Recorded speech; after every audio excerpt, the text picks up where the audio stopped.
ನಮಸ್ಕಾರ ವೀಕ್ಷಕರೇ, city news ಕನ್ನಡಗೆ ಸ್ವಾಗತ. ಗದಗ ಜಿಲ್ಲೆಯ ನೂತನ ಜಿಲ್ಲಾಧಿಕಾರಿ ಗೋವಿಂದ ರೆಡ್ಡಿ ಅವರು ಅಧಿಕಾರ ವಹಿಸಿಕೊಂಡ ನಂತರ ಮೊದಲನೆಯ ಬಾರಿಗೆ ಶಿರಹಟ್ಟಿ ತಾಲೂಕಿನ ತಹಶೀಲ್ದಾರ್ ಕಚೇರಿಗೆ ಭೇಟಿ ನೀಡಿ ಪ್ರತಿಯೊಂದು ವಿಭಾಗಗಳನ್ನು ಪರಿಶೀಲನೆ ನಡೆಸಿದರು.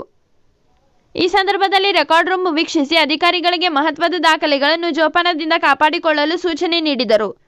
ತಹಶೀಲ್ದಾರ್ ಅನಿಲ್ ಬಡಿಗೇರ್ ಇವರು ಜಿಲ್ಲಾಧಿಕಾರಿಗಳಿಗೆ ಶಿರಹಟ್ಟಿ ತಾಲೂಕಿನ ಬಗ್ಗೆ ಸಮಗ್ರ ಮಾಹಿತಿಯನ್ನು ನೀಡಿದರು.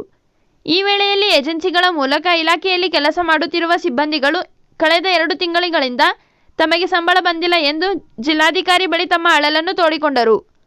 ವರದಿ ಚಂದ್ರಶೇಖರ್ ಸೋಮನವರ್.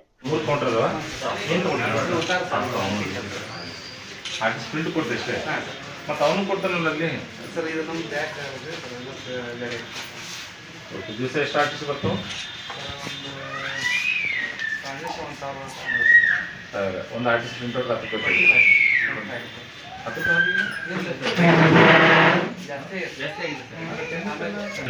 ನೀನು ತಿಂತು ನಿಮ್ಮ ನಾವು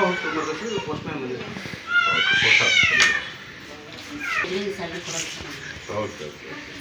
ಈಗ ಮೋದಿಗೆ ಎಷ್ಟು ಅಪ್ಲಿಕೇಶನ್ ಬರ್ತಾರೆ ದಿವಸ ಅಂದಾಜು? 30 ತನಕ ಬರ್ತದೆ ಸರ್. 30 ಬರ್ತಾವೆ.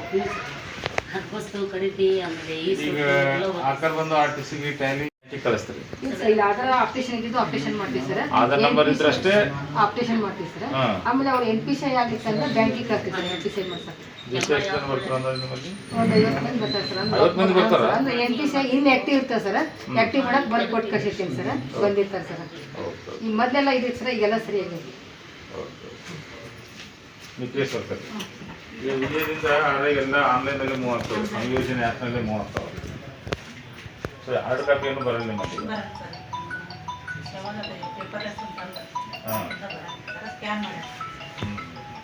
ಈ CSC ಸೆಂಟರ್ದಿಂದ ಗ್ರಾಮದಿಂದ ಎಲ್ಲ ಸ್ಕ್ಯಾನರ್ ಬರ್ತವೆ. ಸೊ ಸ್ಕ್ಯಾನರ್ ಬಂದು ನಿಮ್ಮಿಂದ VA ಹೋಗ್ತಿತ್ತು ಅಥವಾ ಡೈರೆಕ್ಟ್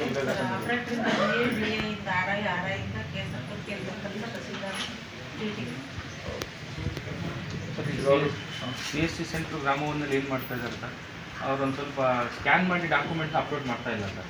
ಸ್ಕ್ಯಾನ್ ಮಾಡಿ ಮಾಡಲೇಬೇಕು. ಗೊತ್ತಾಗಲ್ಲ ಸರ್, ರಿಜೆಕ್ಟ್ ಆಗಿ ಎಲ್ಲ ಅಪೀಲ್ ಬರ್ತಾ ಇದ್ದಾರೆ ಸರ್. ಬಂದಿದ್ದು ಅವ್ರು ಡಾಕ್ಯುಮೆಂಟ್ಸ್ ಹಾಕಿದ್ದಾರೆ ಸರ್, ಇವ್ರು ಇಶ್ಯೂ ಮಾಡೋಕ್ಕೆ ರೆಡಿ ಇರ್ತಾರೆ.